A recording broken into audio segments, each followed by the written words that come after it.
আমাদের নবী করিম সাল্লাল্লাহু আলাইহি সাল্লামের জীবনের সবচেয়ে গুরুত্ব পাওয়া একটা দিক ছিল আখলাক বা উত্তম আচরণ।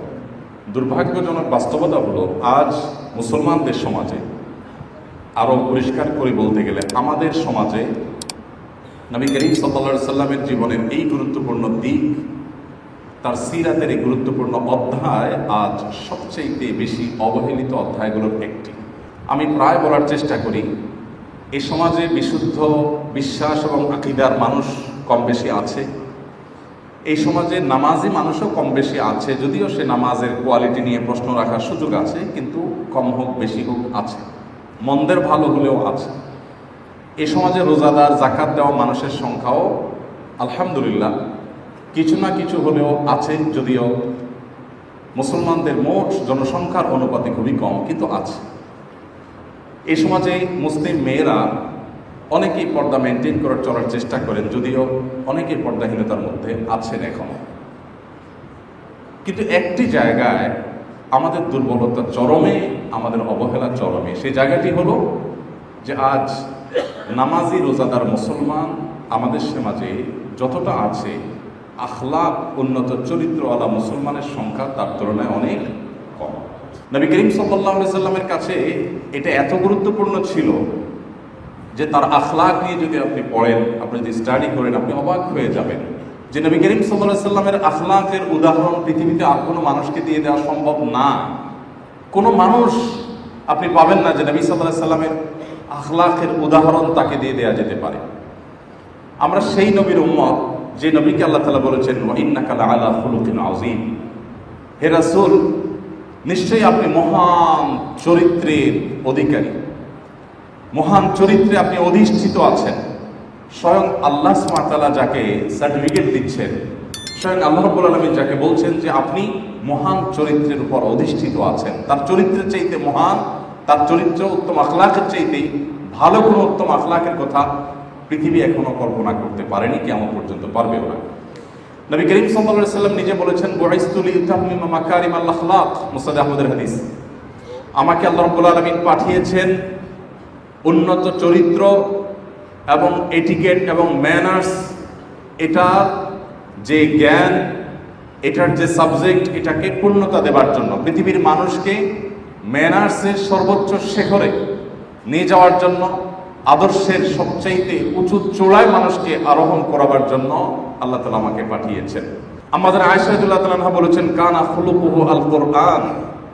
প্রিয় নবী সাল্লাল্লাহু আলাইহি সাল্লামের আখলাক, তার আচরণ যদি জানতে চাও কেমন ছিলেন তিনি, তাহলে তুমি কোরআন খোলো। কোরআনে কারীমের শুরু থেকে শেষ পর্যন্ত যত ভালো কথা বলা আছে, যত উত্তম আচরণের কথা বলা আছে, যত আদর্শের কথা বলা আছে, তার সবগুলোর এই সকল থিওরির বাস্তব উদাহরণ এবং প্রতীক ছিলেন নবী করিম সাল্লাল্লাহু আলাইহি ওয়াসাল্লাম। কোরআনের এমন কিছু তুমি খুঁজে পাবে না যে ভালো কিছুর উদাহরণ আল্লাহ রাব্বুল আলামিন তার জীবনে তাকে দিয়ে বাস্তবায়ন করেন। কোরআন ছিল থিওরি আর নবী করিম সাল্লাল্লাহু আলাইহি ওয়াসাল্লাম ছিলেন তার প্র্যাকটিক্যাল। নবী করিম সাল্লাল্লাহু আলাইহি ওয়াসাল্লাম সম্পর্কে তার সহচর সাহাবীদের যে মূল্যায়ন ছিল সেটি অলমোস্ট একই। কান রাসূলুল্লাহ সাল্লাল্লাহু আলাইহি ওয়াসাল্লাম আহসানুন নাসি খুলুকা। কোন বর্ণনায় এসেছে যে নবী করিম সাল্লাল্লাহু আলাইহি ওয়াসাল্লাম ছিলেন সবচাইতে উত্তম আচরণের অধিকারী। তার চাইতে ভালো আচরণ, তার চাইতে ভালো ব্যবহার, তার চাইতে উন্নত চরিত্র আর কোনো মানুষের ছিল না। নবী করিম সাল্লাল্লাহু আলাইহি ওয়াসাল্লাম নিজে বলেছেন, বুখারীতে হাদিসটি বর্ণিত হয়েছে, ইন্না মিন আহসানিকুম ইন্না মিন খিয়ারিকুম আহসানুকুম আখলাকা। নিশ্চয়ই তোমাদের মধ্যে সবচেয়ে উত্তম, সবচেয়ে বেস্ট, সবচেয়ে ভালো মানুষ হলেন সেই ব্যক্তি যার আখলাক সবচাইতে ভালো। আমাদের মধ্যে সবচেয়ে উত্তম কে, মুসলমানদের মধ্যে সবচাইতে ভালো কে, এই বিষয়ের উপর আমি একবার একটু ঘাটাঘাটি করার চেষ্টা করলাম। অনলাইন যে লাইব্রেরিগুলো আছে, মাকতাবা শামেলা ইত্যাদিতে সার্চ দেওয়ার চেষ্টা করলাম যে খায়রুকুম খিয়ারুকুম আহাব্বুন নাস ইলাল্লাহ, এই জাতীয় শব্দ দিয়ে সার্চ দিলাম যে সার্চ রেজাল্ট কি আসে। তো সবগুলোকে একত্র করেছি আমি। একত্র করার পর আমি দেখলাম এই জাতীয় হাদিস সব মিলিয়ে 11 প্রকার পেয়েছি আমি। এটা আমার ফাইন্ডিংস। 11 প্রকার মানুষ পেয়েছি, যে মানুষগুলো সম্পর্কে নবী সাল্লাল্লাহু আলাইহি সাল্লামের কমেন্ট ছিল যে তোমাদের ভিতরে সবচেয়ে সেরা এই ব্যক্তি, এই ব্যক্তি, এই ব্যক্তি, এই ব্যক্তি। এই 11 প্রকারের মানুষ নিয়ে একটা বক্তব্য আমার আছে ইউটিউবে, নবী সাল্লাল্লাহু আলাইহি ওয়াসাল্লামের চোখের সেরা 11। আমি অবাক হয়েছি যে এই 11 প্রকার মানুষের মধ্যে এক প্রকার মানুষ পেয়েছি, খায়রুকুম মান তাআল্লামাল কুরআনা ওয়া আল্লামা। তোমাদের মধ্যে সবচেয়ে উত্তম মানুষ তারা যারা কোরআন শেখে আর কোরআন শেখায়, কোরআনের ছাত্র এবং শিক্ষক, তারা আল্লাহর কাছে সবচেয়ে উত্তম। এই একটা হাদিস পেয়েছি শুধুমাত্র সরাসরি ইবাদত সংশ্লিষ্ট। আর 10টি হাদিস বা 10 প্রকারের হাদিস যেগুলো পেয়েছি শ্রেষ্ঠ মানুষের, তার সবগুলো হলো আখলাক রিলেটেড, আচরণ রিলেটেড, তার একটিও ইবাদত রিলেটেড না। খায়রুকুম খায়রুকুম লিসাহিবি আলিয়ান খায়রুকুম আলিয়ানাকুম মানাকিব ফিস সালাহ। তারপরে খিয়ার ইন্না মিন খিয়ারিকুম আহসানুকুম আখলাকা। 10 প্রকারের 10 প্রকার পেয়েছি, একটিরও সম্পর্ক ইবাদতের সাথে নাই, সবগুলো সম্পর্ক আখলাকের সাথে। তার মানে কি দাঁড়ালো? তার মানে হলো যদি কেউ আল্লাহর কাছে প্রিয় পাত্র হতে চায়, সবচেয়ে ভালো মানুষ হতে চায়, সবচেয়ে সেরা মানুষ হতে চায়, সবচেয়ে শ্রেষ্ঠ মুসলমান হতে চায়, সবচেয়ে আপার ক্লাসের মুসলমান হতে চায়, তাহলে তার আখলাক সুন্দর করার কোনো বিকল্প পথ নেই। ডেফিনেটলি তার আকীদা বিশুদ্ধ থাকতে হবে, অবশ্যই তার ফরজ ইবাদত ঠিক থাকতে হবে, অবশ্যই সে হারাম থেকে বেঁচে থাকতে হবে, কিন্তু তার শ্রেষ্ঠত্বের মূল মানদণ্ড হবে তার আখলাক এবং চরিত্র। আজ বহু নামাজি মানুষ পাবেন, আখলাক ভালো না। বহু রোজাদার পাবেন, আখলাক ভালো না। বহু পর্দানশীল পাবেন, আখলাক ভালো না। আখলাকের এক দুর্ভিক্ষ চলছে আজ মুসলমানদের সমাজে। আজ এই সমাজে আমাদের বিশেষ করে নবী করিম সাল্লাল্লাহু আলাইহি ওয়াসাল্লামের জীবনের তার আখলাকের দিকটিকে আমাদের বারবার পাঠ করা দরকার, পুনর্পাঠ করা দরকার, জানা হাদিসগুলোকে বারবার পড়া দরকার, এবং সেই সাথে আখলাক সুন্দর করবার জন্য ভালো আখলাকের অধিকারী মানুষদের সোহবতে যাওয়া দরকার। আল্লাহ রাব্বুল আলামিন আমাদের সবার আখলাকগুলোকে সুন্দর করে দিন। সুনানে তিরমিজি এবং সুনানে আবু দাউদে বর্ণিত একটা হাদিস, নবী করিম সাল্লাল্লাহু আলাইহি ওয়াসাল্লাম, আপনারা অনেকেই শুনেছেন, বেশ প্রসিদ্ধ একটা হাদিস, মা মিন শাইইন ইউদাউ ফিল মিজানি ইয়াওমাল কিয়ামাতি আথকালু মিন হুসনিল খুলুক।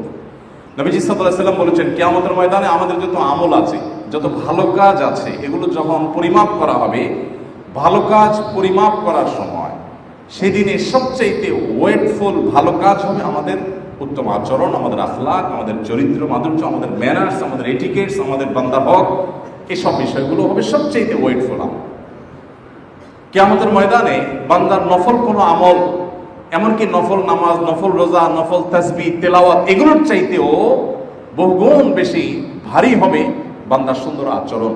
একজন মানুষ অনেক নফল নামাজ পড়ে আল্লাহর এতটা প্রিয় হতে পারবে না, একজন মানুষ অনেক নফল রোজা রেখে এতটা প্রিয় হতে পারবে না, একজন মানুষ লক্ষ লক্ষ কোটি কোটি টাকা নফল দান করে আল্লাহর এত প্রিয় হতে পারবে না। যত প্রিয় হওয়ার সুযোগ আছে তার আখলাকটাকে, তার আচরণটাকে, তার ব্যবহারটাকে সুন্দর করবার মধ্য দিয়ে। সম্মানিত উপস্থিতি, নবী করিম সাল্লাল্লাহু আলাইহি ওয়াসাল্লামের আখলাক সম্পর্কিত একটা হাদিস, যেটা স্বর্ণের অক্ষরে লিখে রাখবার মতো। তিনি বলেছেন, ইন্নাল মুমিনা লা ইউদরিকু বিহুসনি খুলুকিহি দারাজাতাস সাইমি আল কাইমি। একজন মানুষ তার সুন্দর আচরণ দিয়ে রাতভর দাঁড়িয়ে নফল নামাজ পড়া এবং দিনভর নফল রোজা রাখা ইবাদত গুজার আবেদের চাইতে বা আবেদের মর্যাদা সে পেতে পারে তার শুধু আচরণটাকে সুন্দর করে, তার ব্যবহারটাকে ভালো করে। আরেকটি হাদিস আরো বেশি প্রসিদ্ধ, নবী করিম সাল্লাল্লাহু আলাইহি ওয়াসাল্লামকে জিজ্ঞাসা করা হয়েছে, সুইলা আন আকসারি মা ইউদখিলুন নাস আল জান্নাহ, হে আল্লাহর রাসূল, জান্নাতে মানুষকে কোন আমলে সবচেয়ে বেশি প্রবেশ করাবে, কোন আমল মানুষকে সবচেয়ে বেশি জান্নাতে নিয়ে যাবে? এমন একটি প্রশ্ন, যে প্রশ্ন উত্তর জানবার জন্য যে কোনো ইমানদারের মন উদ্গ্রীব থাকার কথা, যে কোন আমল সবচেয়ে বেশি মানুষকে জান্নাতে নেবে, কমন আমল, যে এটার মাধ্যমে জান্নাতে যাওয়ার পথ সবচেয়ে সহজ হবে। তখন নবী করিম সাল্লাল্লাহু আলাইহি ওয়াসাল্লাম বলেছেন, তাকওয়াল্লাহি ওয়া হুসনুল খুলুক, অন্তরে অবস্থিত আল্লাহ ভীতি, তাকওয়া, যে চেতনা মানুষকে অন্যায় এবং পাপাচার থেকে দূরে রাখে, আর উত্তম আচরণ, সুন্দর ব্যবহার, আখলাকে হাসানা, এই জিনিসটা মানুষকে সবচেয়ে বেশি কি আমল দিয়ে জান্নাতে নিয়ে যাবে। নবী করিম সাল্লাল্লাহু আলাইহি ওয়াসাল্লামের আরেকটি হাদিস আছে, তিনি বলেছেন, ইন্না মিন আকমালিল মুমিনিনা ঈমানান আহসানুহুম খুলুকা।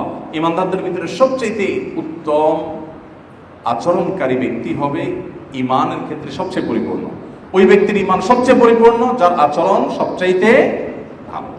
এই হাদিসটা বলে আমি শেষ করব, কারণ এ সম্পর্কে হাদিস এবং আয়াত 1-2 ঘন্টা বলেও শেষ করা যাবে না। আখলাক সম্পর্কিত এত হাদিস, এত আয়াত রয়েছে নবী সাল্লাল্লাহু আলাইহি ওয়াসাল্লামের।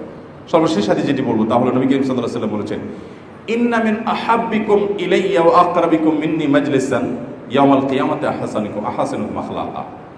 আমাদের মধ্যে কে কে কিয়ামতের ময়দানে আখিরাতে নবী করিম সাল্লাল্লাহু আলাইহি সাল্লামের সাথে জান্নাতে একত্রে থাকতে চাই বা তার কাছাকাছি থাকতে চাই? কারা হাত তোলেন?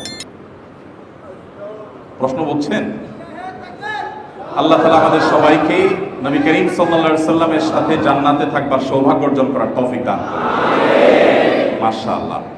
ভাইরা আমার, আজকে যদি মসজিদুল হারামের একজন ইমাম, ধরা যাক শেখ সাউদা সুরাইম, যিনি এখন আর নাই, আমার খুব প্রিয় ইমামদের মধ্যে থেকে একজন, খুব বেশি যার তেলাওয়াত ভালো লাগে, যার দোয়া, যার খুতবা, যার সব কিছু ভালো লাগে, সবারই ভালো লাগার বিভিন্ন দিক থাকতে পারে, কারণ থাকতে পারে, আমার ওনাকে অনেক বেশি ভালো লাগে।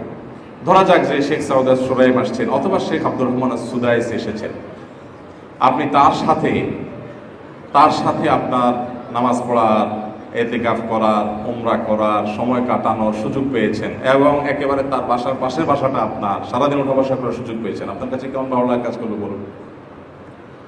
বর্ণনার অবকাশ রাখে? সেখানে নবী করিম সাল্লাল্লাহু আলাইহি সাল্লামের সাথে জান্নাতে তার কাছাকাছি থাকা যাবে, সবচেয়ে কাছে থাকা যাবে। আর জান্নাতের থাকাটা তো 2-4 দিনের জন্য না, অনন্তকালের জন্য। সাহাবীরা যারা নবী সাল্লাল্লাহু আলাইহি সাল্লামের সাথে ছিলেন তারাও তো মৃত্যু পর্যন্ত, হ্যাঁ, তারা অবশ্যই জান্নাতে ইনশাআল্লাহ এবং জান্নাতে নবী সাল্লাল্লাহু আলাইহি সাল্লামের সাথে থাকবেন। কিন্তু দুনিয়াতে যে সাহাবী হওয়ার গৌরব অর্জন করেছেন সেটাও তো মৃত্যুর আগ পর্যন্ত সময়। কিন্তু আপনি যখন জান্নাতে নবী সাল্লাল্লাহু আলাইহি সাল্লামের কাছে যাওয়ার সুযোগ পাবেন সেটা তো অনন্তকালের জন্য। নবী করিম সাল্লাল্লাহু আলাইহি সাল্লামের কাছাকাছি থাকা যাবে যে আমলের মাধ্যমে সবচেয়ে বেশি, সেটি হলো নবী সাল্লাল্লাহু আলাইহি সাল্লাম বলেছেন, ইন্না মিন আহাব্বিকুম ইলাইয়া ওয়া আকরাবিকুম মিন্নি মাজলিসান ইয়াউমাল কিয়ামা। কিয়ামতের দিন তোমাদের মধ্যে ওই ব্যক্তিরা আমার সবচেয়ে কাছে অবস্থান করবে এবং ওই ব্যক্তিগুলো আমার সবচেয়ে প্রিয় হবে কিয়ামতের দিন। সেদিন আমি সবচেয়ে ভালোবাসবো তাদেরকে, যারা হবে তোমাদের মধ্যে সবচেয়ে উত্তম আচরণের অধিকারী, যাদের আখলাক হবে সবচাইতে সুন্দর। ভাইয়ের আমার, উত্তম আচরণ বা আখলাকের উপরে বক্তব্য দেওয়ার জন্য আপনাকে দাঁড়া করাই দিলে আপনিও মাশাআল্লাহ 2 বা 10 মিনিট বলতে পারবেন। ওয়াজ করা এই টপিকে খুব সহজ, কঠিন কোনটা? আমল করা। কিন্তু গুরুত্বটা যদি আমরা অনুধাবন করতে পারি যে একজন মুসলমান হিসাবে আমার ইমানের ভ্যালু অনেক গুণ বেড়ে যাবে যদি আমার আখলাকটা সুন্দর হয়, আর আখলাকটা যদি খারাপ হয় তাহলে আমাদের ইমানের ভ্যালু অনেক কমে যাবে। এই জিনিসটা যদি আমরা ভালো করে বুঝে নিতে পারি তাহলে অন্তত চেষ্টাটা করতে পারবো। চেষ্টা করবো তো ইনশাআল্লাহ। আল্লাহ তাআলা আমাদের সবাইকে সর্বোত্তম আখলাকের অধিকারী হওয়ার তৌফিক দান। ভাইরা আমার, নবী করিম সাল্লাল্লাহু আলাইহি সাল্লামের সিরাতের এই পার্টটা আজ আমি আপনাদের সামনে উপস্থাপন করার চেষ্টা করছি যে কেমন ছিল তার আখলাক। যদিও এই টপিকে কয়েক ঘন্টা আলোচনা করার মতো টপিক, বাট আমরা খুব সংক্ষেপে নবী সাল্লাল্লাহু আলাইহি সাল্লামের আখলাকের কয়েকটা দৃষ্টান্ত আপনাদের সামনে স্থাপন করার চেষ্টা করব। তার আগে আমরা একটু বুঝি আখলাক বা উত্তম আচরণ বলতে কি বোঝায়। উত্তম আচরণ বা ভালো আখলাক বলতে ভেঙে চুরে পড়া না। ভেঙে চুরে পড়া বুঝেন তো কি? কারো সামনে গেছেন, একেবারে কাচুমুচু করছেন, শরীরটা বডিটা ভেঙে দিচ্ছেন। আল্লাহ সুবহানাহু ওয়া তাআলা বলেছেন, আফামান ইয়ামশি মুকিব্বান আলা ওয়াজহিহি আহদা আম্মান ইয়ামশি সাবিয়ান আলা সিরাতিন মুস্তাকিম। আপনি মাথা খুব নত করে হাঁটলেন, খুব বিনয়ের ভান ধরলেন, নাটক করলেন, অভিনয় করলেন, খুব বিনয়ী, এটার নাম বিনয় না। উত্তম আখলাক বা সুন্দর আচরণের সবচেয়ে বড় এবং প্রধান দিক হলো যে একজন মানুষ, তার দ্বারা কারোর কোনো অধিকার নষ্ট হবে না, কারোর কোনো হক তিনি নষ্ট করবেন না। এটা হলো আখলাকের সবচেয়ে গুরুত্বপূর্ণ পার্ট, উত্তম আচরণের সবচেয়ে গুরুত্বপূর্ণ অংশ। অনেকে দেখবেন খুব মিষ্টি মিষ্টি কথা, অনেক সুন্দর ব্যবহার, অমায়িক আচরণ, হাসি সবসময় মুখে ফুটে থাকে, মাগার 2 নম্বরের কাছে একটু পিছায় নেই। আছে না নেই? অনেক লোক হাসি হাসি বাঁশি বাজায় না, হাসতে হাসতে আপনার সর্বনাশ করে ফেলবে। আখলাক আচরণ দেখে, মানে বাহ্যিক আচরণ দেখে, তার চেহারা দেখে বোঝার কোনো উপায় নেই। তো এটার নাম উত্তম আচরণ না। উত্তম আচরণের প্রধান দিক হলো একজন মুসলমান সতর্ক থাকবেন, আমার দ্বারায় কোনো মানুষের কোনো অধিকার কখনো নষ্ট হবে না। আপনারা ইসলাম বিশ্ববিদ্যালয় কুষ্টিয়ার প্রফেসর ডক্টর আব্দুল্লাহ জাহাঙ্গীর রহমাতুল্লাহর নাম শুনেছেন, বক্তব্য শুনে থাকবেন। তিনি একটা কথা বলেছেন একবার, কথাটা আমার কাছে বেশ ভালো লেগেছে। তিনি বলেছেন যে আমি দেশে বিদেশে ইসলামের উপরে বহু পড়াশোনা করেছি, অনেক ডিগ্রি নিয়েছি। বর্তমান যে সৌদি বাদশাহ, তিনি যখন রিয়াদের প্রিন্স ছিলেন, গভর্নর ছিলেন। তখন রিয়াদের আমির থাকাকালীন সময় তার হাতে বিশ্ববিদ্যালয়ের ছাত্রদের মধ্যে সবচেয়ে ভালো রেজাল্ট করার পুরস্কারটা নিয়েছেন, অনেক সুনামের সাথে পড়ালেখা করেছেন। তো তিনি বলেছেন যে আমি ইসলামিক সাবজেক্টের উপরে বহু পড়াশোনা করেছি, বহু বছর বিশ্ববিদ্যালয়ে পড়িয়েছি, মাদ্রাসায় পড়িয়েছি, হাদিসের দর্শ দিয়েছি। তো কোরআন হাদিস এবং ইসলামিক জ্ঞান অর্জন আমার সারা জীবনে যা হয়েছে, এই বুড়ো বয়সে এসে, তিনি শেষের দিকের কথা এটা, বুড়ো বয়সে এসে আমার সারা জীবনে কোরআন হাদিসের এবং ইসলামিক জ্ঞানের নির্যাস আমি 2 লাইনে বলতে পারবো। নির্যাস, সামারি কি সেটা? তিনি বলেছেন তার প্রথম লাইন হলো, ফরজ ইবাদতগুলোর পর, ইমানের পর, মেইন ফরজ ইবাদতগুলোর পর আল্লাহ তাআলা সবচেয়ে বেশি খুশি হন যখন মানুষ কোনো মানুষের উপকার করে। আর দ্বিতীয় লাইন হলো, কুফরের পর, বড় বড় মুহাররামাত এবং কবিরা গুনাহগুলোর পর আল্লাহ সবচেয়ে বেশি অসন্তুষ্ট হন যখন কোনো মানুষ কোনো মানুষের ক্ষতি করে। আমাদের নবী করিম সাল্লাল্লাহু আলাইহি ওয়াসাল্লামের পুরো জীবন যদি আপনি দেখেন, আপনি অবাক হবেন। আমি প্রায় সময় সিরাত পড়ে চিন্তা করি, তার যে সংগ্রামী জীবন ছিল, পৃথিবীর ইতিহাসে আরেকটি মানুষ আপনি খুঁজে পাবেন না যাকে সত্যিকারের জনম দুঃখী বলা যায়। আমি সব জায়গায় কথাটা রিপিট করার চেষ্টা করি। পৃথিবীর আলো দেখার আগেই বাবাকে হারিয়েছেন, পৃথিবীর আলো দেখতে না দেখতেই মাকে হারিয়েছেন। আল্লাহ তাআলা মায়ের বুকে যে দুধ দিয়েছেন, সে দুধটা পান করার সুযোগও পান নাই। দুঃখ কাকে বলে, দুর্দশা কাকে বলে, বিপদ কাকে বলে, এরপর যখন কৈশোরে মাত্র পৌঁছলেন, তার একমাত্র অবলম্বন, তার একমাত্র আশ্রয়ের জায়গা আব্দুল মুত্তালিবের ছায়াটাকে আল্লাহ তাআলা সরায় নিয়ে গেলেন। পায়ের তলে মাটি থেকে একটার পর একটা কিভাবে সরছে। এরপর তার সবচেয়ে কঠিন সময়, যখন জীবনের সবচেয়ে জটিল পরিস্থিতির মুখোমুখি, যখন তায়েফের মানুষ তাকে রক্ত রঞ্জিত করে, এদিকে মক্কার মানুষ তাকে তার নিজের মাতৃভূমিকে তাকে থাকার অধিকার কেড়ে নিতে চায়, এরকম চরম জটিল পরিস্থিতিতে তার একমাত্র ভেতরের আশ্রয়ের জায়গা উম্মুল মুমিনিন খাদিজা রাদিয়াল্লাহু তাআলা আনহা, আর বাহিরের তার একমাত্র আশ্রয়ের জায়গা আবু তালেব চাচা। দুজনকে আল্লাহ তাআলা নিয়ে গেলেন সবচেয়ে কঠিন সময়, এবং সেই জন্য সে বছরের নামই হয়েছে সিরাতের কিতাবে কি, আমাল হুজন। যে বছরে দুইজন আশ্রয়দাতার দুইজনই শেষ হয়ে গেলেন, আর কেউ থাকলো না সেরকম তাদের মতো নিজের পরিবারের সদস্য, আপন মানুষ যে তাকে আগলে রাখবে।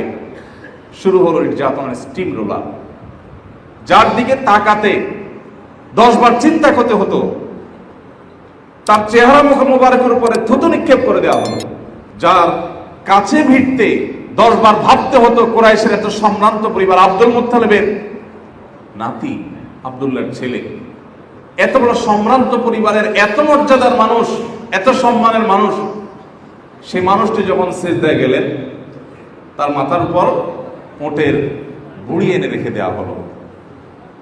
একটা গরুর বুড়ির ওজন কতটুকু আমরা জানি, ময়লা আবর্জনা পেছানো এগুলোর ওজন কতটুকু, সেখানে ওটেরটা যদি কেউ দেখে থাকেন, আমি দেখেছি, তাহলে আপনি বিশ্বাস করতে কষ্ট হবে যে এই ওটের বুড়ি বা ওটের যে বাচ্চাদানি ইত্যাদি, এগুলো একজন মানুষ সেজদায় গেলে তার উপরে দিলে তার বেঁচে থাকাটা অলমোস্ট অসম্ভবের মতো, এত ওজন, এত ভারী, এত বড়। নবী করিম সাল্লাল্লাহু আলাইহি সাল্লামের সাথে সেই নির্মমতাও করা হলো। মক্কায় থাকা একটা দিন তাকে শান্তিতে থাকতে দেওয়া হলো না। মক্কা থেকে চলে যাবেন, সেখানেও শান্তি নেই। ওই গাড়ে সৌরে আশ্রয় নিয়ে, লুকিয়ে, আত্মগোপন করে, বহু কৌশল করে, অনেক কষ্টে চিরচেনা পথ ছেড়ে অন্য পথে মদিনায় গেলেন। মদিনার মানুষ তাকে আশ্রয় দিলেন, এই বুঝে শান্তি শুরু হলো, কিন্তু না, সেখানেও তাকে শান্তিতে থাকতে দেওয়া হলো না। ইহুদিদের ষড়যন্ত্র, মুনাফিকদের ষড়যন্ত্র, বদর, উহুদ, খন্দক, তাবুক, একটার পর একটা যুদ্ধ আর আগ্রাসন তার উপরে চাপিয়ে দেওয়া হলো। একটি দিন, একটি রাত আমি খুঁজে পাই না নবী সাল্লাল্লাহু আলাইহি ওয়াসাল্লামের জীবনে, যে রাত, যেদিন তিনি নিশ্চিন্ত মনে ঘুমোতে পেরেছেন অথবা স্বাভাবিক থাকতে পেরেছেন, তার কোনো টেনশন নাই, না মক্কার মুশরিকদের ভয়, না ইহুদির ষড়যন্ত্রের ভয়, না মুনাফিকদের শয়তানির ভয়, না কোনো বেদুইনদের কোনো দুষ্টমির ভয়, না কোনো যুদ্ধের কোনো ভয়। এরকম কোনো ভয়হীন ভাবে তিনি তার জীবনে একটি দিনও কাটাতে পেরেছেন বলে আমার মনে হয়। আমি যেই বিষয়টা বলতে চাচ্ছি এত কথা বলে, সেটা হলো যার জীবনে এত টেনশন, এত চাপ, এত দুশ্চিন্তা, এত পেরেশানি, এত ভয়, এত শত্রুতা, এত বিদ্বেষ, এত আগ্রাসন, যাকে জনম দুঃখী বলা যায়, সেই মানুষটা তার জীবনে আপনি সিরাতের যত বই পাবেন, এমনকি অমুসলিমরা তার যে সমস্ত জীবনে লিখেছে সেগুলো যদি আপনি খোঁজেন, ঘাটেন, আপনি কোথাও দেখাতে পারবেন না যে তার জীবনে এমন কোনো ঘটনা ঘটেছে যে এত পেরেশানির কারণে, এত টেনশনের কারণে মেজাজ হারিয়ে কাউকে বলেছেন সরো আমার সামনে থেকে, আমার এখন মেজাজ গরম আছে। যারা সিরাত পড়েছেন এরকম কোনো জিনিস পেয়েছেন জীবনে? কিভাবে সম্ভব? আল্লাহ রাব্বুল আলামিন আমাদের প্রত্যেককে পার্সোনাল প্রোফাইল দিয়েছেন। প্রত্যেকটা মানুষের একটা প্রোফাইল আছে। আল্লাহ তাআলা তার হাবিব সাল্লাল্লাহু আলাইহি সাল্লামকে যে প্রোফাইলে তৈরি করেছে, এই প্রোফাইলে আরেকটা মানুষ পৃথিবীতে নেই। একভাবে তাকে সৃষ্টি করেছে। তার আখলাক এই লেভেলের ছিল যে কোনোদিন তার আচরণ দ্বারা কোনো মানুষ কষ্ট পায়নি, কোনোদিন। নবী করিম সাল্লাল্লাহু আলাইহি সাল্লাম, সেজন্যই তার সম্পর্কে আল্লাহ তাআলা বলেছেন, ওয়া ইন্নাকা লাআলা খুলুকিন আযীম, আপনি মহান চরিত্রের সর্বোচ্চ চূড়ায় আপনি অধিষ্ঠিত হতে পেরেছেন। সম্মানিত উপস্থিতি, সেই নবী করিম সাল্লাল্লাহু আলাইহি সাল্লাম কারো হক নষ্ট করেননি। এতজন স্ত্রী, এই সহধর্মীদের মধ্যে স্বাভাবিকভাবে একটা কম্পিটিশন থাকে, একটা প্রতিযোগিতা থাকে, এবং একাধিক স্ত্রী থাকলে নানাবিধ ভুল বোঝাবুঝি তৈরি হয়। নবী করিম সাল্লাল্লাহু আলাইহি ওয়াসাল্লাম স্ত্রীদের সাথে যে কোনো মনোমালিন্য হয়নি তা আমি বলছি না, টুকটাক মনোমালিন্য হয়েছে, মান অভিমান হয়েছে, কিন্তু আপনি দেখাতে পারবেন না যে তার সহধর্মিনীদের কেউ বলেছেন যে তিনি আমার প্রতি এই জায়গায় অবিচার করেছেন, নাউজুবিল্লাহ, অথবা এই জায়গায় তিনি বৈষম্য করেছেন। এটা কখনো আপনি দেখাতে পারবেন না। তো নবী করিম সাল্লাল্লাহু আলাইহি ওয়াসাল্লামের আখলাক যেই জায়গাটা ছিল, সেটা আমাদের জন্য সবচেয়ে বেশি এই মুহূর্তে অনুকরণীয়। একজন মুসলমান হিসাবে আমাদের এই জায়গাটাতে সবচেয়ে বেশি ফোকাস আনা দরকার। এদেশে এত নামাজি মানুষ আপনি পাচ্ছেন, দেখবেন, কিন্তু দেখবেন পাশাপাশি নামাজ পড়ছে, সুদের কারবার করছে, ঘুষের কারবার করছে, আইল ঠেলাঠেলি করছে, মানুষের হক নষ্ট করছে, বোনের অধিকার দিচ্ছে না, ভাইয়ের অধিকার দিচ্ছে না, অহেতুক একজন আরেকজনের পিছে লাগালাগি করছে, ষড়যন্ত্র করছে, শত্রুতা করছে। এই কাজগুলো প্যারালালি করে যাচ্ছে, একদিকে নামাজ পড়ছে, আবার একদিকে এই কাজগুলো করে যাচ্ছে। এটাই হলো আমাদের দুর্বলতার জায়গা। নবী করিম সাল্লাল্লাহু আলাইহি ওয়াসাল্লাম আমাদেরকে শুধুমাত্র ইবাদত শেখান নাই, তিনি আমাদের আখলাকও শিখিয়েছেন। এবং শুধু শিখিয়েছেন তা নয়, আখলাকের গুরুত্ব এত বেশি দিয়েছেন, নামাজের ব্যাপারে আপনি ডিটেইল পাবেন না কোরআনে। এই জন্য তো হাদিসের শিকারকারীরা সেখান থেকে চান্স নেওয়ার চেষ্টা করে। নামাজের ব্যাপারে কোরআনে দেখবেন আকিমুস সালাহ, আকিমিস সালাহ লিযিকরি ইত্যাদি, তোমরা সালাত কায়েম করো, নামাজ কায়েম করো, ব্যাস। কিন্তু আখলাক রিলেটেড বা মানুষের হক রিলেটেড বিষয়গুলোকে খুলে খুলে টু দ্য পয়েন্ট আলোচনা করেছেন আল্লাহ তাআলা। তুমি কারোর ঘরে প্রবেশ করতে যাবে, আগে জিজ্ঞেস করো, যদি অনুমতি না দেওয়া হয় ফারজিউ, তাহলে ফিরে যাও। ডিটেইল আলোচনা করেছেন আল্লাহ কোরআনে মানুষের অধিকার সম্পর্কে। ভাইরা আমার, আজ আমাদের খুব কষ্ট হয়, দুঃখ লাগে যখন দেখি আমরা অমুসলিম প্রধান দেশগুলোতে মানুষের বাহ্যিক আচরণ আমাদের মুসলমানদের চেয়ে সুন্দর। এটা যখন দেখি তখন আমাদের কষ্ট হয়। তারা যে আচরণ ধারণ করে আছে সেটা তো আমাদের সম্পদ ছিল, কিন্তু আজ আমাদের থেকে সেটা তাদের কাছে চলে গেছে। যদিও তাদের আখলাকের একটা দিক ভালো থাকলেও আরেকটা দিক কালো আছে।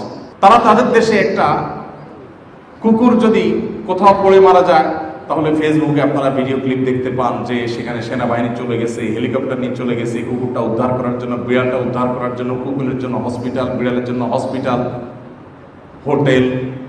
তারা কত মানবিক, সন্দেহ নেই এই মানবিক দিকগুলো তাদের মধ্যে আছে। কিন্তু একই সাথে যখন ফিলিস্তিনে দিনকে দিন, বছরকে বছর নিরপরাধ মানুষের উপর অনবরত বোমা হামলা চলতে থাকে, নির্মমতার সকল সীমানা যখন ছাড়িয়ে চলে যায়, এই দেশগুলোর সেখানে অর্থায়ন, তাদের সহযোগিতা, তাদের সার্বিক সম্মতি সবকিছু সেখানে থাকে। এমত অবস্থায় ওই তথাকথিত উন্নত আচরণ, বাহ্যিক আচরণ অধিকারী মানুষগুলোকে একেবারে নির্বিকার থাকতে দেখা যায়। তো তাদের উন্নত আচরণের একটা দিক থাকলেও আরেকটি কালো অধ্যায়ও আছে। বাট ইসলাম আমাকে যে আদর্শ শিখিয়েছে, এখানে কালো অধ্যায়ের কোনো জায়গা নেই। আমার ভেতরও ভালো হতে হবে, আমার বাহিরও ভালো হতে হবে। একজন মুসলিম একটি কুকুরের জন্য মানবিক, একটি বিড়ালের জন্য মানবিক, একটি পিপিলিকার জন্য মানবিক, এবং সেই সাথে মানুষের জন্য সবচেয়ে বেশি মানবিক হবে। আমার নবী করিম সাল্লাল্লাহু আলাইহি সাল্লাম পিপীলিকার প্রতি আমাদেরকে মানবতা দেখাতে শিখিয়েছেন। এক ব্যক্তি পিপীলিকাকে আগুন দিয়ে পোড়াচ্ছিলেন, নবী সাল্লাল্লাহু আলাইহি সাল্লাম বলেছেন, লা ইউআযিবুন নার ইল্লা রাব্বুন নার। আগুন দিয়ে নির্মমভাবে এভাবে পিপীলিকাকে হত্যা তুমি করতে পারো না। কোনো পশু, কোনো জন্তু, কোনো সৃষ্টি, কোনো প্রাণী তোমার উপদ্রব করছে, কষ্ট দিচ্ছে, তুমি তাকে মারতে পারো, কিন্তু নির্মমভাবে তাকে তিল তিল করে মারবে আর তুমি সেটাকে এনজয় করবে, এই অমানবিক হওয়ার সুযোগ ইসলাম তোমার জন্য রাখেনি। এমনকি রণাঙ্গনে, যুদ্ধক্ষেত্রে তুমি শত্রুপক্ষ যারা তোমার জীবনকে হুমকির মধ্যে ফেলছে, বিপন্ন করছে, তাকে যদি মারতে হয় সেখানেও তুমি নির্মমতা দেখাতে পারো না। খুঁচিয়ে খুঁচিয়ে একটু একটু করে তাকে কষ্ট দিয়ে তিল তিল করে মারবে বা মারার পর তার লাশ কাটাকাটি করবে, মুসলা করবে, এটা তোমাকে, সেই অধিকার তোমাকে দেওয়া হয়নি। সমাজে ভাইরা, ইসলামের নীতিবাক্যগুলো আজ কোরআন এবং হাদিসে শোভা পাচ্ছে। দুর্ভাগ্যজনক বিষয় হলো সেগুলো আমাদের দেহে, আমাদের জীবনে, আমাদের পরিবারে, আমাদের সমাজে শোভা পাচ্ছে না। আমার আজকের বার্তা হলো যে আসুন আমরা চেষ্টা করি, আমি নিজে কোরআন এবং সুন্নাহ একজন ভালো মানুষের যে চিত্র অঙ্কন করেছে, যে রূপরেখা বাস্তবায়ন করেছে, আমি তার বাস্তব উদাহরণ হওয়ার চেষ্টা করবো ইনশাআল্লাহ। চেষ্টা করা যাবে না ইনশাআল্লাহ? আমার দ্বারা কোনো মানুষ কষ্ট পাবে না। গত জুমায় আমার মসজিদে আমি ঢোকার পর নিচতলা ফিল আপ হয়েছে, দোতলায় কিছু মানুষ ছিল, তো দরজা বন্ধ করা ছিল, এসি চলতেছে। আমি ঢোকার কিছুক্ষণ পর যখন আমার সাথে এক ভাই আসছেন, উনি ঢুকছিলেন, ওই চান্সে বারান্দায় যারা জায়গা পেয়েছেন, দোতলা, তিনতলা, চারতলা খালি আছে, তারা দরজা ভাঙার উপক্রম ঠেলে তারা হুড়মুড় করে ভিতরে ঢুকে গেছে। আমি যে বিষয়ে বক্তব্য দেওয়ার জন্য প্রস্তুতি নিয়েছিলাম খুতবাতে, বিষয়টাই আমার চেঞ্জ হয়ে গেছে। তখন আলোচনা ছিল যে এই যে মসজিদের দরজা পারলে ভেঙে ভেতরে আর জায়গা নেই, তারপরে ওভারফ্লো হয়ে যে ঢুকছেন, মুয়াজ্জিন সাহেব বাধা দিচ্ছেন যে ভেতরে আর ঢোকা যাবে না, তারপরও যে ভেঙেছিল ঢুকছেন। এই যে দিনই প্রোগ্রাম হচ্ছে, এখানেও দেখবেন বহু লোক জায়গা নেয়, তারপরও যদি চান্স পায় তো হুড়মুড় করে এসে ঢুকবে। এটা কি ভালো কাজের প্রতি আগ্রহের কারণে? বাহ্যিকভাবে দেখা যায় সুবহানাল্লাহ, তো আল্লাহর সাক্ষাৎ ওলি, কারণ সে তো আসলে মানে জিহাদ করতে প্রস্তুত ভালো কাজের জন্য, মসজিদে আসার জন্য পারলে দরজা ভেঙে চলে আসতে চায়। আসলে কি তাই? সে যদি এতই ভালো হয় তাহলে তো আগে আগে আসতো। সে ফাঁকিবাজ, এখন ভালো হওয়ার ভান করতে চাইছে, আসছে শেষে জায়গা নিতে চাচ্ছে সবার। ভাইরা আমার, আমাদের অজান্তে প্রতি মুহূর্তে কত শত আখলাক, সুন্দর আখলাকের পরিপন্থী কাজ আমরা করি, সেটা আমরা গুণে শেষ করতে পারবো না। এই জন্য আমার আজকের আহ্বান হলো, আসুন আমরা উন্নত আখলাকের অধিকারী হই, নবী সাল্লাল্লাহু আলাইহি ওয়াসাল্লামের জীবন থেকে এই জিনিসটা আমরা নিয়ে যাই। আমি আবারও বলি, এরকম জনম দুঃখী, চিরদুঃখী একজন মানুষ, এরকম প্রেসারে থাকা একজন মানুষ তার জীবনে কখনো উৎসাহ প্রকাশ করেছেন। ওই যে আনাস রাদিয়াল্লাহু তাআলা আনহু, সেই বিখ্যাত হাদিসটা আপনারা অনেকেই জানেন নিশ্চয়ই, খাদামতু রাসূলুল্লাহ সাল্লাল্লাহু আলাইহি ওয়াসাল্লাম 10 বছর নবী সাল্লাল্লাহু আলাইহি ওয়াসাল্লামের খেদমত করেছি। এই 10 বছরের মধ্যে কখনো তিনি আমাকে বলেন না, আনাস এটা কেন করলে, এটা কেন করলে না, এই উৎসাহ প্রকাশ করে তিনি আমার সাথে কোনোদিন কথা বলেন নাই। ভাইরা আমার, সেই নবী সাল্লাল্লাহু আলাইহি ওয়াসাল্লামের আদর্শ আমাদেরকে ধারণ করতে হবে। আল্লাহ আমাদের সবাইকে সেই তৌফিক দান করুন। তো আমি বলছিলাম যে আমাদের আচরণের সবচেয়ে গুরুত্বপূর্ণ দিক হলো, কোনো মানুষের অধিকার আমার দ্বারা নষ্ট হবে না। সেটা চেনা মানুষ হোক, অচেনা মানুষ হোক, মুসলমান হোক, অমুসলমান হোক, শুধু মানুষ নয়, অন্যান্য প্রাণীদের অধিকার আমার দ্বারা সুসংরক্ষিত থাকতে হবে। কেউ আমার দ্বারা কষ্ট পেতে পারবে না। একজন মুসলমান যদি এই জায়গাটাতে দায়িত্বশীল আচরণ করেন, তখন ওই মুসলমান তার পারিবারিক জীবন, তার সামাজিক জীবন, সবকিছুতে তিনি সুখী হওয়ার কথা। একজন কষ্ট দিয়েছে, আমি পাল্টা কষ্ট দিতে পারি না। কেউ আমাকে কষ্ট দিয়েছে, আমি পাল্টা আইন হাতে তুলে নিয়ে তাকে বেশি কষ্ট দিতে পারি না। এই জায়গাতে আমাদের বহু মামলা সলভ হয়ে যাবে, বহু মামলা নিষ্পত্তি হয়ে যাবে, বহু আমাদের মধ্যকার জঞ্জাল শেষ হয়ে যাবে, যদি ঈমানি এই চেতনায় আমরা পরিচালিত হই। আখলাকের আরেকটা গুরুত্বপূর্ণ দিক হলো সত্যবাদিতা। সত্যবাদিতা সম্পর্কে নবী করিম সাল্লাল্লাহু আলাইহি ওয়াসাল্লামের যে হাদিসগুলো আছে, সেগুলো আর নতুন করে রিপিট করা আমার মনে হয় না দরকার আছে, আমরা সবাই কম বেশি জানি। তিনি নিজে সবচেয়ে বড় সত্যবাদী ছিলেন এবং মিথ্যাকে তিনি এমনভাবে ইগনোর করেছেন, মিথ্যাকে এভাবে ডিসকারেজ করেছেন, এভাবে অন্যায় এবং অপরাধ হিসাবে চিহ্নিত করেছেন যে মুসলমানের জীবনে আর যা হোক মিথ্যা কথা কখনো গ্রহণযোগ্য হতে পারে না। একজন মানুষ শয়তানের প্ররোচনায় পরিচিত হয়ে একটা গুনাহে লিপ্ত হয়ে গেছেন, একটা খারাপ কাজে তিনি লিপ্ত হয়ে গেছেন, এটা অন্যায় এবং খারাপ কাজ হওয়া সত্ত্বেও এটা বিশ্বাসযোগ্য হতে পারে, কিন্তু একজন মুসলমান ঠান্ডা মাথায় জেনে শুনে একটা মিথ্যা কথা বলছেন, এটা কল্পনা করা যায় না। আখলাকের একটা গুরুত্বপূর্ণ দিক হলো এটা যে মুসলমান কখনো মিথ্যা কথা বলবে না। আরেকটা হলো বিনয়। বিনয়ের কথা বলছিলাম যে বিনয়টা কিন্তু মানুষের বাহ্যিক আচার আচরণ বা বডি দেখে বোঝার উপায় না, বিনয়টা মূলত ভেতরে থাকে। মানুষ যখন ভেতর থেকে নিজেকে মনে করে আমি তুচ্ছ, আমি ছোট, তখন তার আচরণ দ্বারা সেটা প্রস্ফুটিত হয়। আমাদের নবী করিম সাল্লাল্লাহু আলাইহি সাল্লামের বিনয় কেমন ছিল, দু একটা ছোট ছোট টুকরা ঘটনা বলতে পারি। আপনারা নিশ্চয় অনেকে আগে থেকে জানেন এই ঘটনাগুলো। নবী করিম সাল্লাল্লাহু আলাইহি সাল্লাম সাহাবীদের মধ্যে যখন বসা থাকতেন, সাহাবীদের মাঝে যখন মসজিদে নববীতে বসা থাকতেন একসাথে, বাহির থেকে কোনো দূত বা কোনো আগন্তুক যিনি মুহাম্মদ সাল্লাল্লাহু আলাইহি সাল্লামের নবুয়তের কথা জানতেন, মুহাম্মদ সাল্লাল্লাহু আলাইহি সাল্লামের নাম শুনেছেন, তাকে চিনতেন না কিন্তু তার সম্পর্কে জানতেন, এরকম মানুষজন মসজিদে নববীতে ঢুকে সাহাবীদের মধ্যে তাদের ঘেরাওর মধ্যে থাকা নবীজি সাল্লাল্লাহু আলাইহি সাল্লামকে খুঁজে বের করতে পারতেন না। জিজ্ঞেস করতে হতো মানফিকুম মুহাম্মদ, তোমাদের মধ্যে মোহাম্মদ লোকটা কে?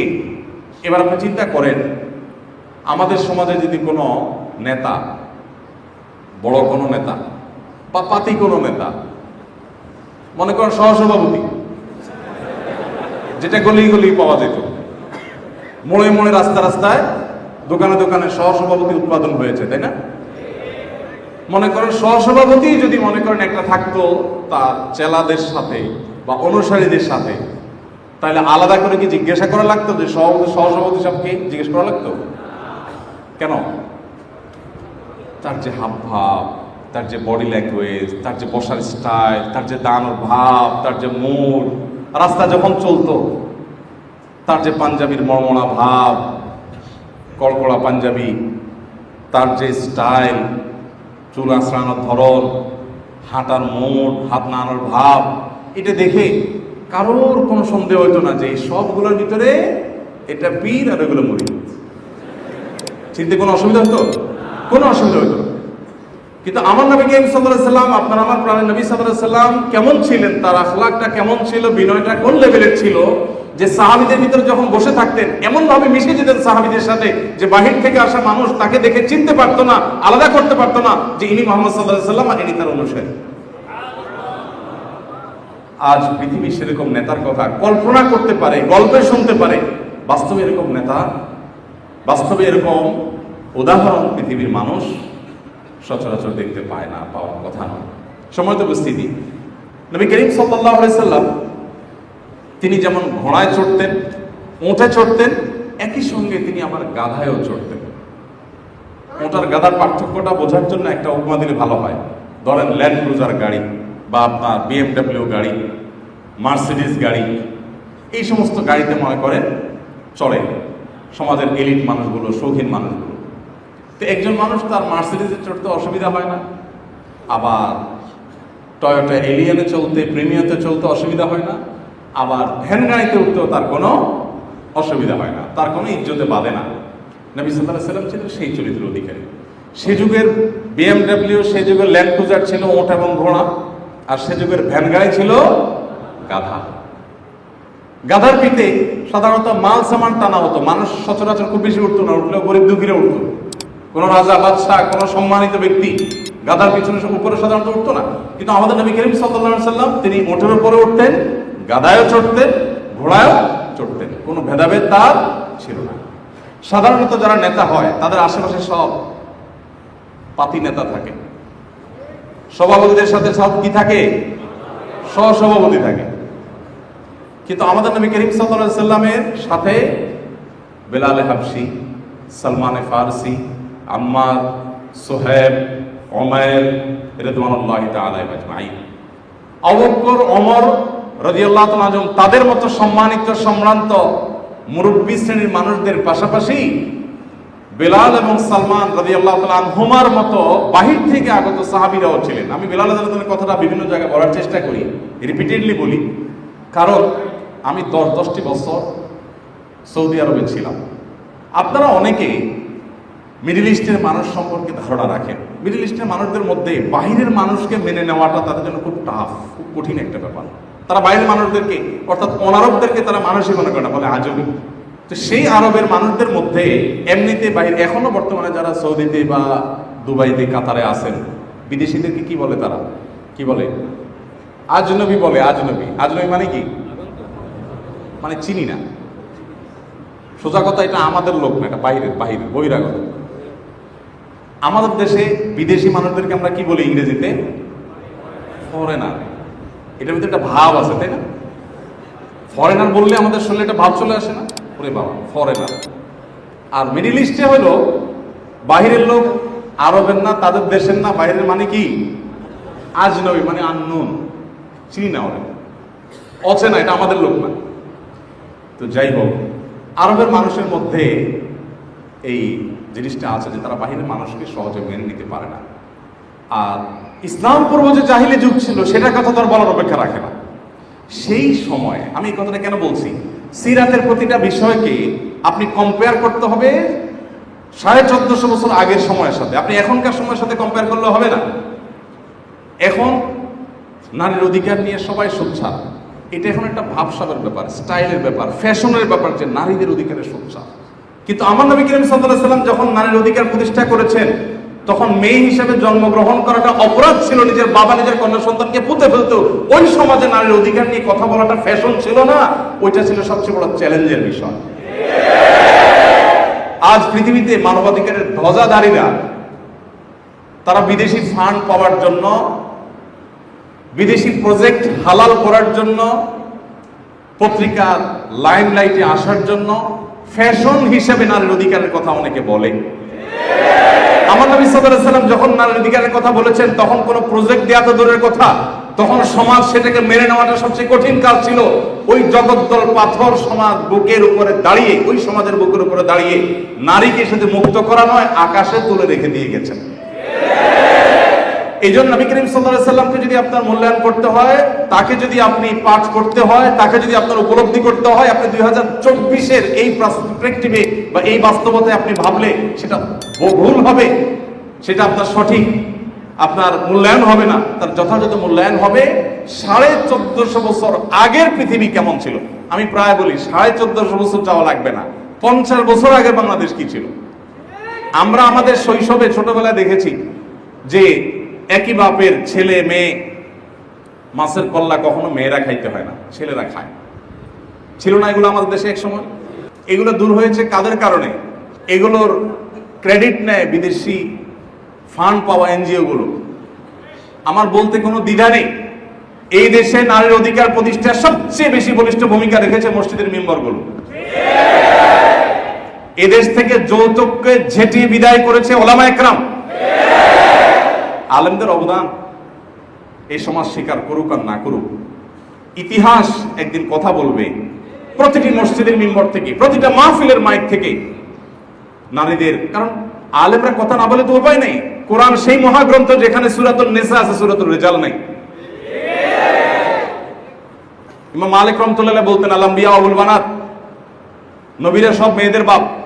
বেশিরভাগ মেয়েদের, নবীদেরকে আল্লাহ তাআলা মেয়ের বাপ বানাইছেন, ছেলের বাপ খুব কম ছিল। স্বয়ং আমাদের নবী করিম সাল্লাল্লাহু আলাইহি ওয়াসাল্লামের ছেলে আল্লাহ দিয়েছেন, কিন্তু নিয়ে গেছেন, রেখেছেন কি? মেয়ে, মেয়ের বাপ। যাই হোক, তো যেটা বলছিলাম যে নবী করিম সাল্লাল্লাহু আলাইহি ওয়াসাল্লাম সেই 1450 বছর আগের যে বাস্তবতাতে নারীর অধিকার প্রতিষ্ঠা করেছেন, আপনি অতদূর যাওয়া লাগবে না। 30 বছর 40 বছর আগের বাংলাদেশে নারীর অবস্থান কি ছিল সমাজে, তখন নারীর অধিকার বলা কত কঠিন ছিল। আর 1450 বছর আগের পৃথিবীতে যখন ওয়াইদাল মাউউদাতুস সুইলাত এই পরিস্থিতি ছিল, সেই সময় নারীর অধিকার সম্পর্কে এটা বলতে পারা যে কোনো বাবা মা, কোনো প্যারেন্টস যদি তার দুটি কন্যা সন্তানকে যথাযথভাবে লালন পালন করে, কোনো বৈষম্য না করে, কোনো অবিচার না করে, সঠিক তরবিয়ত তাদেরকে দেয়, যথাযথ শিক্ষা দীক্ষা তাদেরকে দেয়, তাদের প্রতি সঠিক আচরণ করে, তাহলে নবী সাল্লাল্লাহু আলাইহি ওয়াসাল্লাম তার জান্নাতের এবং তার পাশাপাশি জান্নাতে থাকার গ্যারান্টি দিচ্ছেন। ভাইরা আমার, তো সেই নবী করিম সাল্লাল্লাহু আলাইহি ওয়াসাল্লাম তার যে তাওয়াদু, তার যে আচরণ, তার যে বিনয়, এগুলো আজকালকার অনেক বিনয়ের ভান আছে।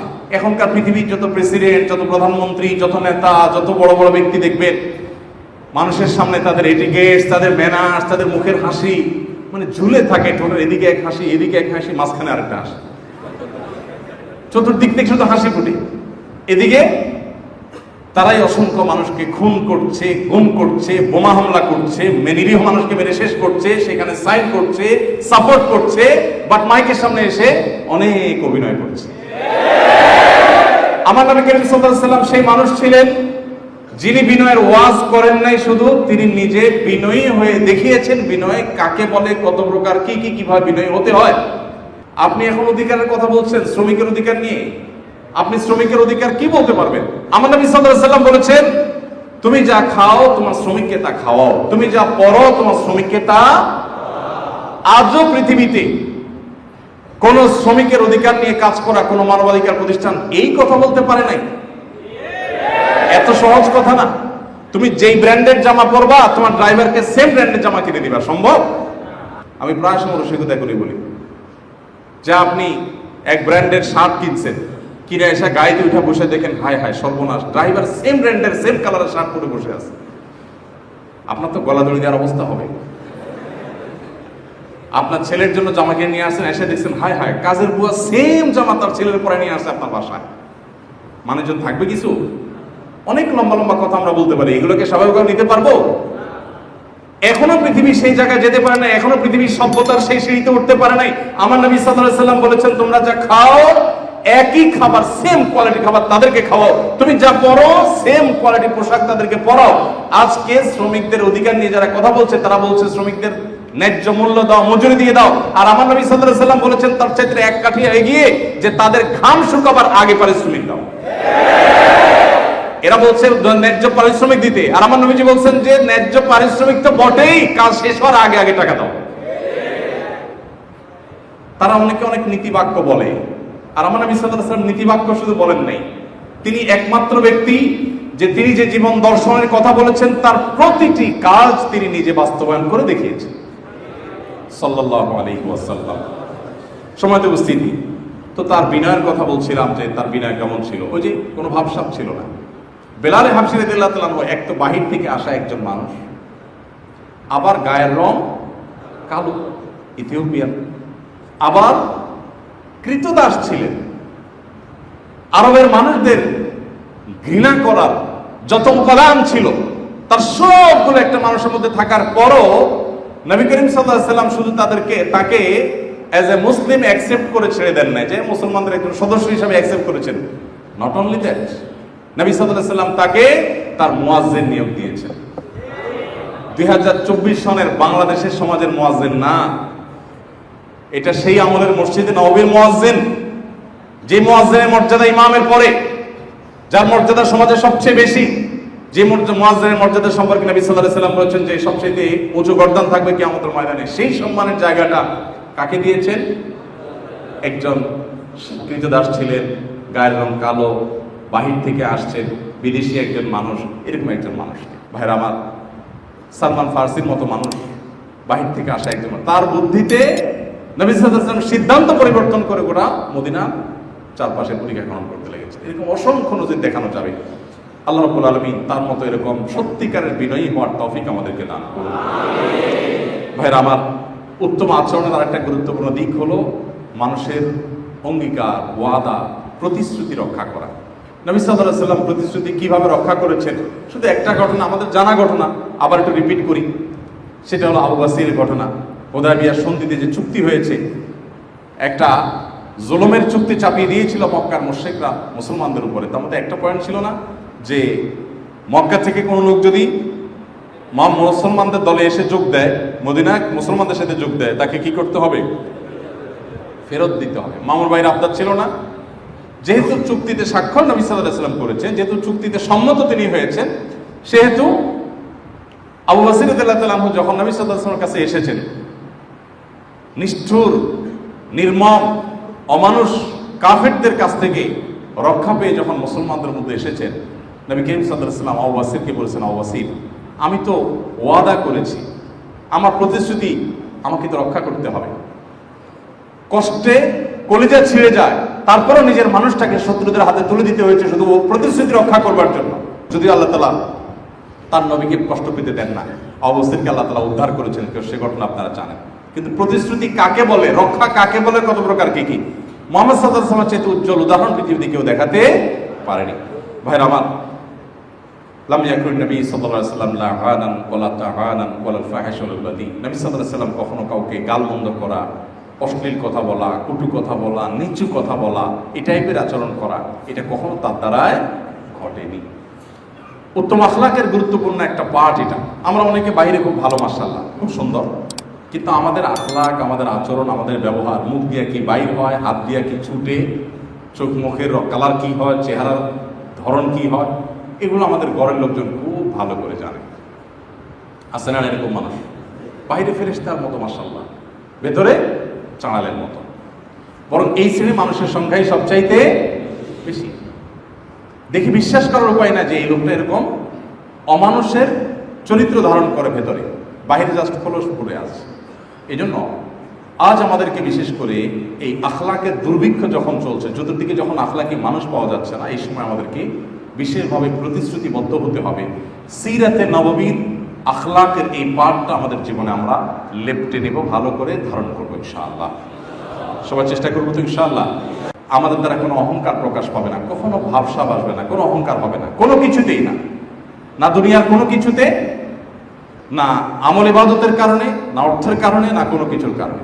আমাদের তরুণরা বিশেষ করে মাশাআল্লাহ, নতুন বাংলাদেশ তাদের হাতে আল্লাহ তাআলা আমাদেরকে দিয়েছেন, তাদের প্রতি আমরা কৃতজ্ঞ। কিন্তু তরুণদের অনেকেই অনেক সময় এমন এমন কথা বলে বসেন যেটা আসলে অহংকারের সীমানায় চলে যায়। এরকম মন্তব্য অনেক সময় করেন।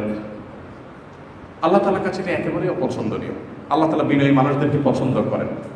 ক্রেডিটটা নিজে নেওয়ার মধ্যে কোনো গর্ব নেই, বরং প্রকৃত মনুষ্যত্ব হলো ক্রেডিটটা আল্লাহ তাআলাকে দেওয়ার মধ্যে, যে আল্লাহ শুকর, আল্লাহ আমাকে তৌফিক দিয়েছেন তাই আমি পেরেছি। ফিলিস্তিনের যুবকরা, আপনার কি মনে হয় আপনার চাইতে কম দৃঢ়চেতা?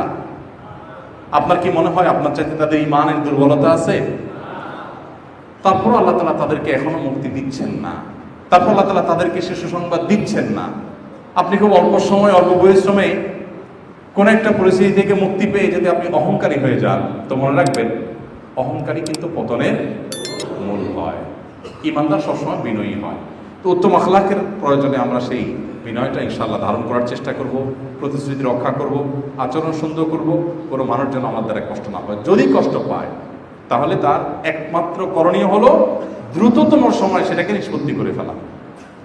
কারোর প্রতি কোনো অবিচার হয়েছে, হতে পারে মানুষ হিসাবে আমার আচরণ খারাপ হয়ে গেছে, নবী করিম সাল্লাল্লাহু আলাইহি ওয়াসাল্লাম বলেছেন সেদিন আসার আগে আগে এটা নিষ্পত্তি করে ফেলো, যেদিন কেউ কারোর কোনো কাজে আসবে না। আজকে হাবিব সাহেব তেলাওয়াত করেছেন, ইয়াউমা ইয়াফিরুল মারউ মিন আখিহি ওয়া উম্মিহি ওয়া আবিহি ওয়া সাহিবাতিহি ওয়া বানি। সেদিন সন্তানকে দেখে বাপ পালাবে, বাপকে দেখে সন্তান পালাবে, স্বামীকে দেখে স্ত্রী পালাবে, কেউ কাউকে সাইড দিবে না।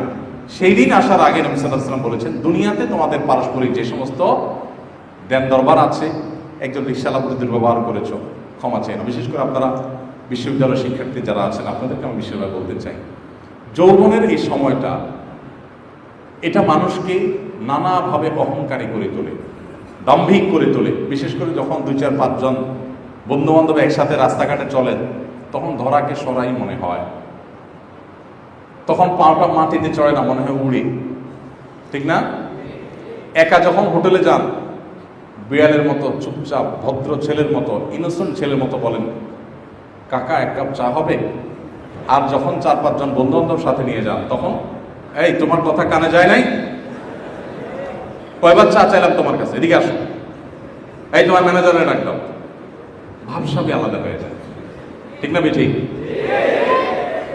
পাবলিক পরিবহনে যখন উঠেন, একা একা যখন উঠেন, বিড়ালের মতো চুপসে থাকেন এক কোনায়। যখনই 4-5 জন বন্ধু বান্ধব সাথে উঠেন, তখন আপনার দাপটের চোটে কন্ট্রাক্টর, ড্রাইভার সব থরথর করে কাঁপতে থাকে। মনে রাখবেন, আপনি আপনার বন্ধু বান্ধবের বেষ্টিত হওয়ার কারণে যখন অহংকারী হয়ে উঠছেন, এটা পশুত্ব, এটা মনুষ্যত্ব না। মনুষ্যত্ব কোনটা? যে বন্ধু বান্ধব না, আমার কাছে অনেক পাওয়ার থাকবে কিন্তু আমি বিনয়ী থাকবো, আমি অহংকারী হব না। আমি জানি আমার উপরে কে আছেন, যে আল্লাহ আমাকে মুহূর্তের ভিতরে আমার পতন ঘটিয়ে দিতে পারেন। সো আমার অহংকার সাজে না, আমি বিনয়ী থাকবো।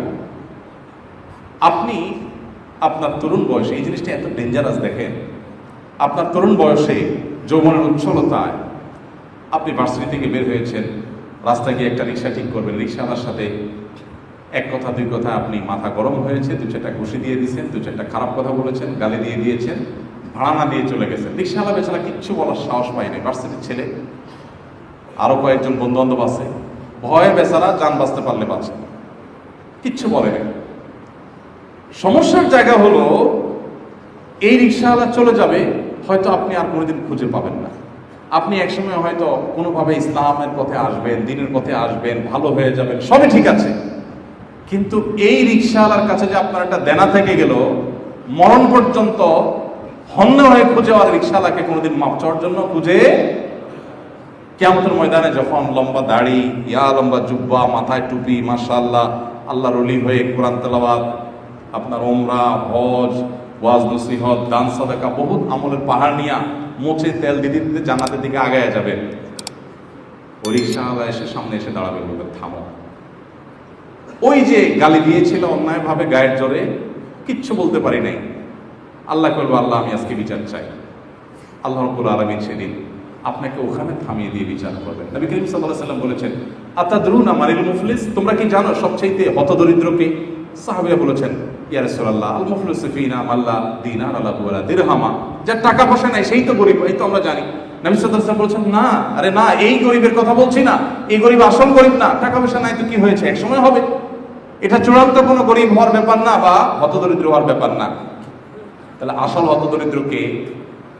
নবী সাল্লাল্লাহু আলাইহি ওয়াসাল্লাম বলেছেন, আসল হতদরিদ্র হলো, আসল অভাবী এবং গরিব হলো সে, ভিখারি হলো সে, যে কিয়ামতের ময়দানে অনেক আমল নিয়ে গেছে, অনেক ভালো কাজ নিয়ে গেছে, অনেক ইসলামিক সম্মেলনে গিয়েছে, ওয়াজ মাহফিলে গিয়েছে, ওলামাদের সোহবতে গিয়েছে, অনেক ভালো ভালো কাজ করেছে। এই ভালো কাজগুলো নিয়ে যাওয়ার পর এত পাওনাদার কিয়ামতের ময়দানে একত্র হয়েছে যে তার আমলগুলো, সেগুলোকে পাওনাদারদেরকে সেগুলোর সব দিতে দিতে তার আমল শেষ হয়ে গেছে, পাওনাদার তখনও শেষ হয় নাই। এবার পাওনাদারদের পাপের যে বোঝা, সেটা নিয়ে নিয়ে তাদের সাথে দেনা পরিশোধ করতে করতে পাপের বোঝা মাথায় নিয়ে জাহান্নামে চলে গেছে। সারা জীবন করেছে ভালো কাজ, কিন্তু গিয়েছে কোথায়? কেন? ওই যে মানুষের হক জীবনে নষ্ট করেছে। ভাইরা আমার, আমাদের সমাজে এই ভালো মানুষের বড় অভাব। নামাজের রোজাদার মানুষের অভাব তো আছেই, তার চাইতে বড় অভাব হলো উত্তম আচরণকারী মানুষের। এই জন্য যারা তরুণ আছেন, বেশিরভাগই তরুণ এখানে বসে, আপনাদের প্রতি আমার উদাত্ত আহ্বান থাকবে, খবরদার তারুণ্যের এই উচ্ছলতায় কারোর প্রতি কোনো অবিচার করবেন না। যদি কোনো কারণে হয়ে যায়, যখনই সম্বিত ফিরে পাবেন, দেরি না করে দ্রুততার সাথে তাকে সেটা নিষ্পত্তি করবেন, তার কাছে মাপ চাইবে। ঠিক আছে তো ইনশাআল্লাহ? কোনো অবস্থাতেই বিলম্ব করবেন না, অহংকার করে চলে যাবেন না, কারণ সুযোগ একবার হারিয়ে ফেললে আবার জীবনে কখনো সে সুযোগ নাও পেতে পারে। আল্লাহ তাআলা আমাদের সবাইকে নবী করিম সাল্লাল্লাহু আলাইহি ওয়াসাল্লামের উত্তম আখলাকের ধারক বাহক হওয়ার তৌফিক দান করুন। আমি একটা কথা প্রায় বলি, অন্য ধর্মের মানুষেরা তারা আমাদের ধর্মগ্রন্থ পড়ে না, তারা আমাদের আচরণ দেখে। তারা আমাদের ধর্মগ্রন্থ পড়ে না, তারা আমাদেরকে রিড করে, আমাদেরকে পড়ে। সো আমাদের আখলাক, আমাদের আচরণ, আমাদের ব্যবহার, এগুলো যত ভালো হবে, এটাই হবে ইসলামের জন্য সবচেয়ে বড় দাওয়া, ইসলামের প্রতি সবচেয়ে বড় আহ্বান মানুষকে। অতএব সেই চেষ্টা করবো তো আমরা সবাই ইনশাআল্লাহ।